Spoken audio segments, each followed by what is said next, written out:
Assalamualaikum warahmatullahi wabarakatuh. Alhamdulillahirabbil alamin wassalatu wassalamu ala asrofil mursalin wa ala alihi washabbihi ajmain. La haula wala quwwata illa billahil aliyyil azim. Amma ba'du. Kaum muslimin muslimat rahimakumullah. Puja dan puji syukur kita panjatkan kepada Allah Subhanahu wa taala, yang mana kita telah diberi kesempatan untuk memperbaiki, bertobat kepada Allah, dan kita ikhlas menjalankan hidup ini semata-mata karena Allah Subhanahu wa taala, sehingga kita menjadi orang yang dicintai oleh Allah Subhanahu wa taala, dan kita pun mencintai Allah Subhanahu wa taala. Tak lupa salam dan sholawat kita sanjungkan kepada Nabi besar Muhammad sallallahu alaihi wasallam. Beliaulah pemimpin kita yang wajib kita tiru dan kita contoh, sehingga kita nanti mudah-mudahan di hari akhir kita mendapatkan syafaatnya. Amin ya Allah ya Rabbal alamin. Tema kali ini adalah menjadi calon kepala daerah, calon DPD, calon legislatif, dan calon presiden yang sukses dan menang. Tentu saja tidak lepas dari pertolongan Allah Subhanahu wa taala. Allah yang akan memenangkan kita, Allah yang akan mensukseskan kita menjadi calon tersebut, calon pemimpin. Tentu saja harus sering berdoa pada Allah Subhanahu wa taala. Dan kita mencontoh siapa kalau bukan Rasulullah sebagai uswatun hasanah. Dalam Al-Qur'an dijelaskan, A'udzubillahi minasyaitonirrajim. Bismillahirrahmanirrahim. Laqad kana lakum fi Rasulillahi uswatun hasanah liman kana yarjullaha wal yawmal akhir wa dzakarallaha katsira, yang artinya sesungguhnya telah ada pada diri Rasulullah itu suri toladan yang baik bagimu, yaitu bagi orang yang mengharap rahmat Allah dan kedatangan hari kiamat, dan dia banyak mengingat Allah Subhanahu wa ta'ala. Ini jadi jelas kita itu harus mencontoh Rasulullah sebagai suri toladan yang baik. Maka insya Allah kalau kita mencontoh Rasul, kita itu akan menang, akan sukses, sehingga kita itu sa'idun fid dunya wa sa'idun fil akhirah, bahagia di dunia dan bahagia di akhirat. Nah, kepemimpinan Rasulullah diantaranya adalah pertama, mengutamakan musyawarah dalam mengambil keputusan. Jadi dengan musyawarah, mencari mufakat, akhirnya keputusannya juga benar. Tapi kalau keputusannya sendiri tidak dengan musyawarah, jelas putusannya bisa salah. Rasul aja masih mengutamakan musyawarah. Nah, apalagi kita sebagai umat Rasulullah, segala keputusan harus dengan musyawarah mufakat, sehingga keputusannya akan benar, ya minimal mendekati kebenaran. Dan selalu berdoa minta pertolongan kepada Allah Subhanahu wa taala. Yang kedua adalah menjaga akhlakul karimah. Jelas akhlak yang mulia, amal yang soleh, kita berbuat baik, ya, kita menjadi contoh bagi yang lain, insya Allah akan menang, ya kan? Tetapi kalau akhlak kita tidak baik, akhlak kita rendah, akhlak kita tidak bisa menjadi contoh bagi yang lain, jelas kalah dalam pertarungan pilkada, pileg, DPD, capres, dan sebagainya. pasti akan kalah kalau akhlaknya tidak baik. Maka akhlaknya harus mulia. Kita menjadi contoh bagi yang lain. Semua itu karena Allah Subhanahu wa Ta'ala. Yang ketiga, bijaksana dalam bersikap. Ya, artinya ya kita benar-benar menjaga kebenaran dari Allah Subhanahu wa Ta'ala. Ya, bijaksana kita itu melibatkan banyak orang dalam mengambil keputusan, harus musyawarah, ya, mencapai mufakat sehingga tidak otoriter. Ya. Ketika terjadi keributan antar kepala suku saat ingin meletakkan Hajar Aswad di tempatnya, Nabi Muhammad Shallallahu Alaihi Wasallam memberikan solusi dengan merentangkan sebuah kain yang besar, kain besar direntangkan. Kemudian Hajar Aswad diletakkan di bagian tengahnya. Lalu beliau meminta kepada setiap pemimpin kabilah untuk memegang ujung kain tersebut, pegang ujung kain oleh para kepala suku. Setelah itu Hajar Aswad disimpan ke tempat semula di Ka'bah. Para pemimpin suku pun merasa puas dengan solusi yang diberikan. Nah, jadi ribut karena ingin, ya, kepala suku ini ingin yang membawa, kepala suku ini yang membawa, dan sebagainya. Nah, maka Rasul sangat bijaksana, itu membentangkan sebuah kain besar, lalu Hajar Aswad taruh di tengah, lalu semua kepala-kepala suku memegang pinggirnya, sehingga semua puas dengan kebijaksanaan Nabi Muhammad Shallallahu Alaihi Wasallam. Seorang pemimpin harus begitu bijaksana sehingga insya Allah akan menang dalam pertarungan di pilkada, pileg, DPD, presiden, dan sebagainya atas pertolongan Allah Subhanahu wa Ta'ala. Perbanyak berdoa pada Allah, kepada Allah. Yang keempat, mengutamakan kepentingan bersama. Ya, Rasul selalu menempatkan kepentingan bersama di atas kepentingan dirinya sendiri. Bahkan Rasul selalu mendahulukan kebutuhan para sahabat ataupun keluarganya dibandingkan kepentingan dirinya sendiri. Ini luar biasa. Rasul sering memberikan nasihat serta mencarikan jalan keluar bagi para sahabat yang kala itu sedang mendapatkan musibah.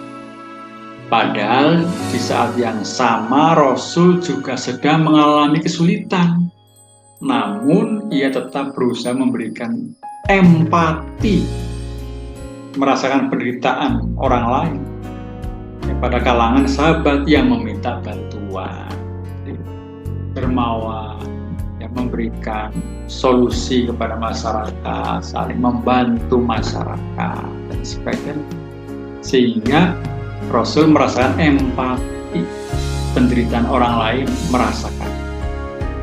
Contoh yang lain, Nabi pernah menunjukkan sikap empati saat pertempuran ketika dia tidak makan dalam beberapa hari. Bayangkan, beberapa hari tidak makan. Bahkan dia sampai mengikat 2 batu di perutnya, 2 batu di perutnya untuk melawan proses tersebut. Artinya melawan dari kelaparan.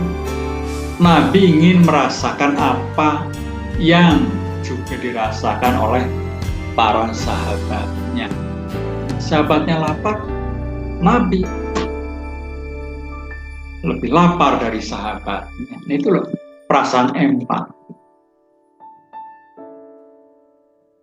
Pada kisah yang lain, Nabi menempatkan diri pada posisi sahabatnya dengan menggali parit dan merasakan lapar bersama para pengikutnya. Hal ini bukti sikap empati dan kemanusiaan Nabi besar Muhammad Sallallahu Alaihi Wasallam. Sikap ini sulit ditemukan pada kualitas pemimpin saat ini yang banyak mementingkan diri sendiri. Para pemimpin sekarang rata-rata ya mementingkan diri sendiri, ya kan, memperkaya diri sendiri. Perkara orang lain masa bodoh, pentingan orang lain masa bodoh. Nah, maka kalau kita ingin menang ya dalam pilkada, DPD, caleg, bahkan presiden, ya kita sukses dan menang, salah satunya adalah kita mengikuti, mencontoh Rasulullah Shallallahu Alaihi Wasallam sebagai uswatun hasanah, contoh yang baik.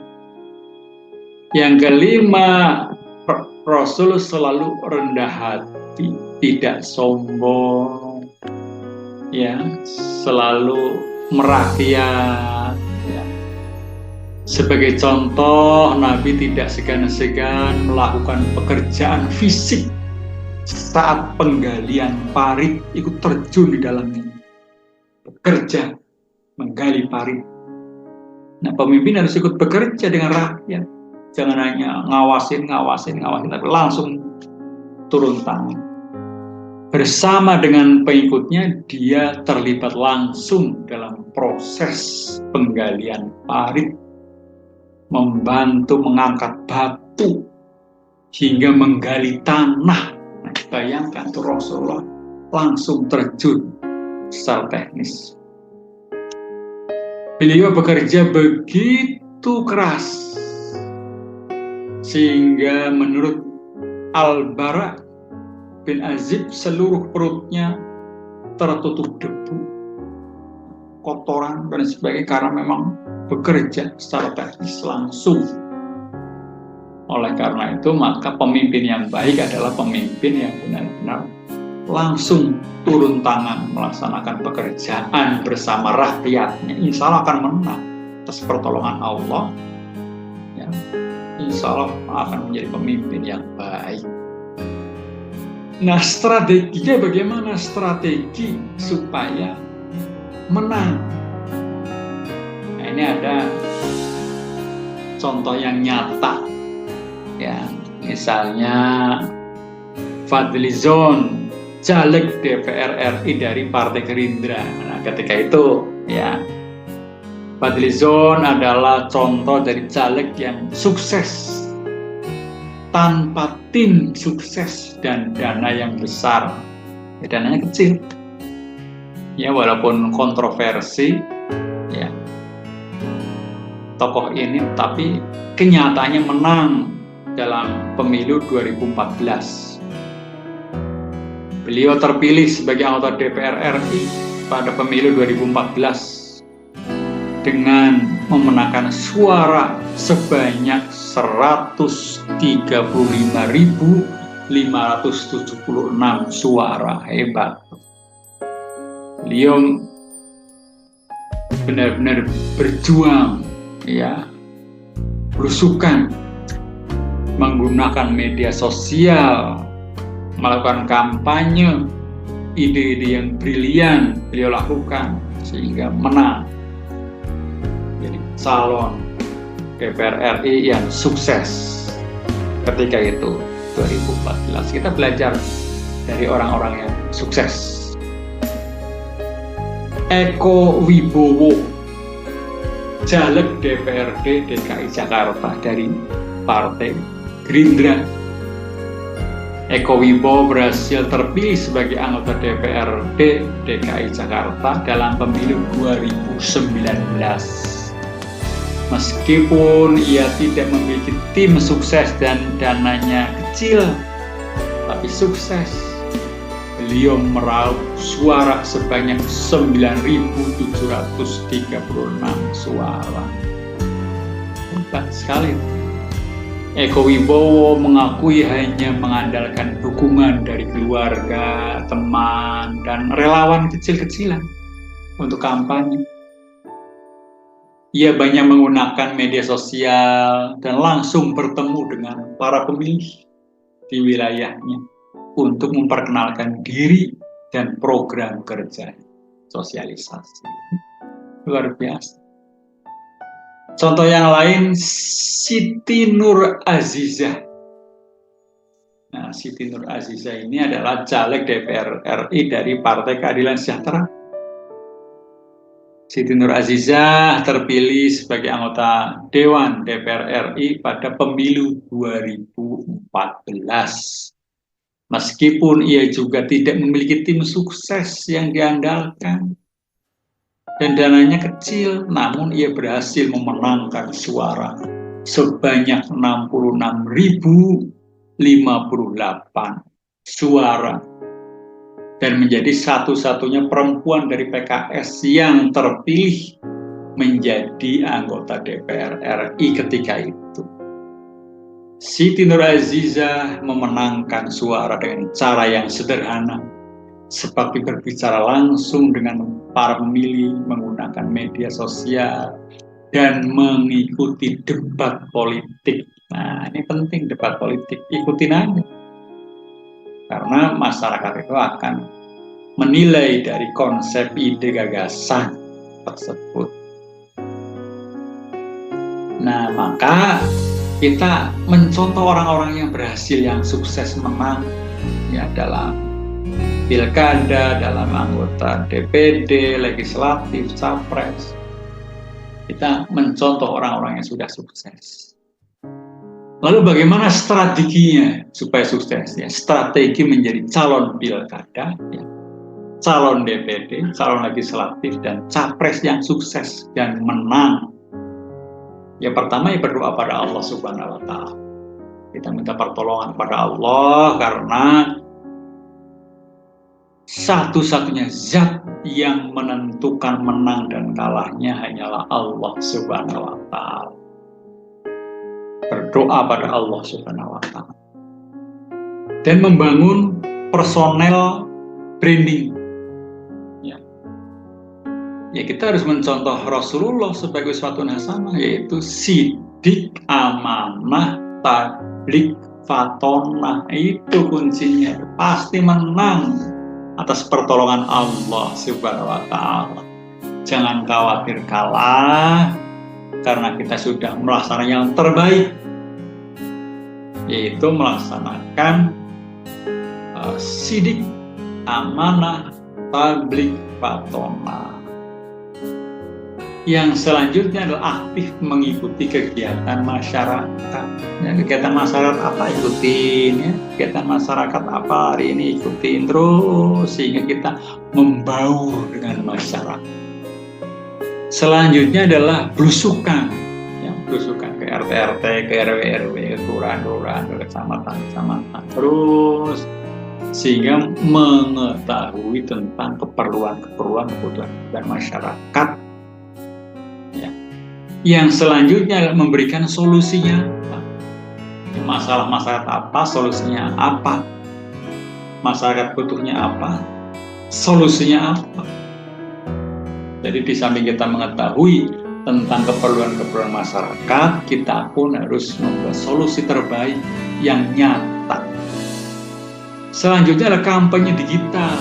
Instagram, Facebook, Twitter, YouTube, dan sebagainya. Sekarang lebih efektif dengan teknologi karena sekarang sudah canggih kampanye digital, tidak perlu langsung dikumpulkan warganya yang begitu banyak kita ceramah. Ya itu juga perlu, tetapi lebih bagus dengan kampanye digital. Selanjutnya adalah sering memberikan bantuan kepada masyarakat. Ya, dibantu masyarakat, butuh apa dibantu, ya walaupun sedikit, ya. Dan wujud bantuan itu tidak hanya dengan uang, dengan ide, gagasan, konsep, atau proposal ke pemerintah daerah dan sebagainya. Itu juga bantuan. Selanjutnya adalah mengenal lawan sesama dapil, ya, sehingga akan mengetahui strategi orang seperti ini, bagaimana strategi kita, strategi lawan kita. Oh begini, kita harus berbeda dengan strategi lawan kita. Yang selanjutnya adalah pilih zona lumbung suara. Nah, lumbung suara kira-kira di mana yang pas, yang tepat, sehingga itulah dibina. Kita punya lumbung suara. Selanjutnya adalah memiliki kepribadian yang berkarakter, pribadi yang kuat, tegas, amanah, jujur, dipercaya, sehingga tidak mudah digoyang, tidak mudah diserang oleh orang lain, karena kita mempunyai magnet force, driving force, dan sebagainya. Yang selanjutnya menciptakan karakter yang berbeda. Ya, kita punya karakter yang berbeda dengan yang lain, ya kan? Kita tidak menjadi orang lain, tetapi jadilah diri sendiri.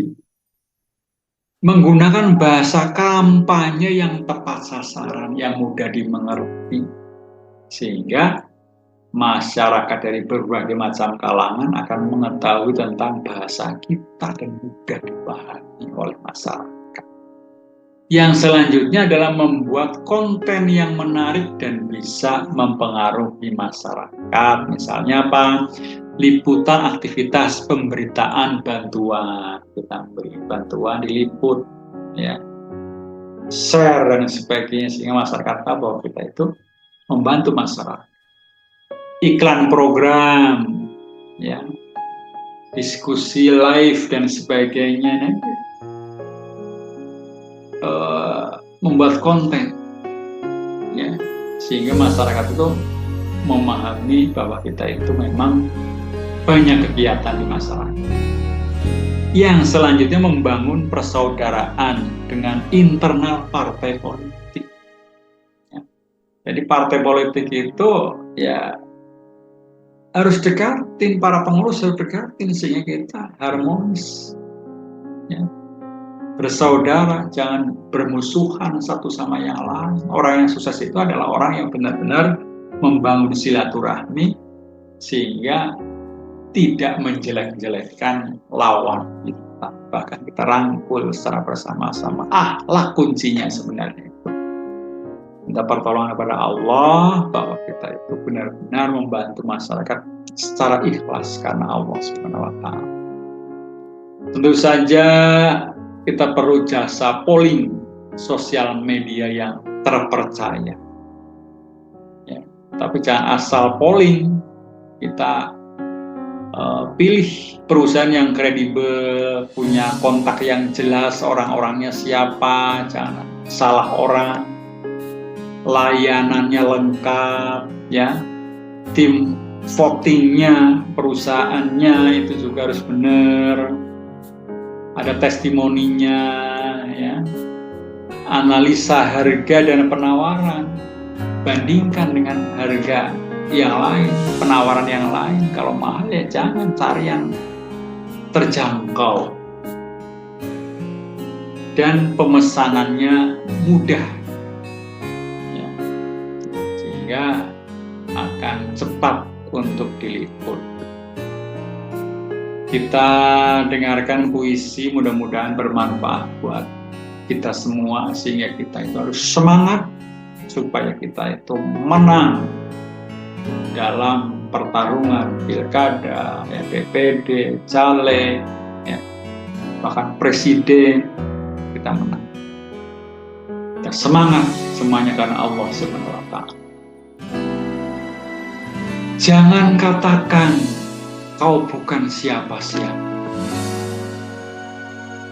Jangan bilang kau hanya orang biasa. Jangan katakan kau hanya rakyat kecil, dan jangan bilang kau tak peduli dengan negeri. Janganlah berpikir untuk acuh tak acuh dan tak peduli pada bangsamu, pada negaramu, pada pilihanmu, pada hak suaramu yang dijamin negara untukmu sebagai warga negara yang baik. Sibukmu bukan alasan untukmu untuk tidak memilih, jangan golput. Pintarmu jangan membuatmu apatis dan enggan untuk mengawal, membantu, mengawasi agar suaramu kelak tidak disalahkan. Janganlah engkau enggan mencoblos tersebut. Gunakan hak pilih kita masing-masing. Bukanlah alibi untuk golput karena kemiskinan kita. Jangan jadikan alasan untuk tidak datang ke TPS. Jangan jadikan alasan untuk tidak mengawal demokrasi ini. Karena kamu punya hak untuk memilih. Dan kamu pun wajib untuk ikut mengawasi. Kepadamu bapak-bapak, ibu-ibu, tokoh agama, tokoh masyarakat di seluruh pelosok negeri ini. Dirimu adalah teladan bagi generasi dan penerus bangsa ini. Kuatkan hatimu untuk mengawas dan mengawal demokrasi ini. Dan katakanlah tidak apabila ada kecurangan, ada pelanggaran, laporkan saja, laporkan ke Bawaslu. Karena laporanmu cambuk untuk peserta pemilu yang ingin berlaku curang dan ingin mengambil jalan pintas untuk mendapat dukungan dengan cara-cara tidak terpuji.